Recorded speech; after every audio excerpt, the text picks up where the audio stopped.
दोस्तों इस वीडियो को आप सेव कर लीजिएगा, आपके काम आएगी। दोस्तों अगर आप फजर की नमाज पढ़ने के बाद सूरह यासीन की तिलावत करते हैं तो हमारे नबी पाक सल्लल्लाहु अलैहि वसल्लम ने इरशाद फरमाया कि अल्लाह ताला अपने उस बंदे के उस दिन के तमाम मामलात अपने सपुर्द ले लेता है।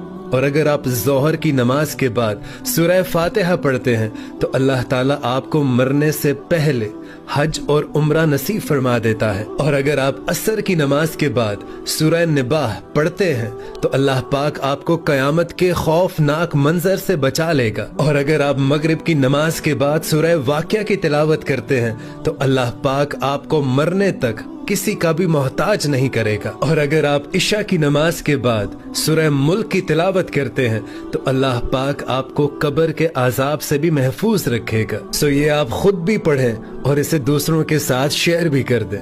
जज़ाकल्लाह।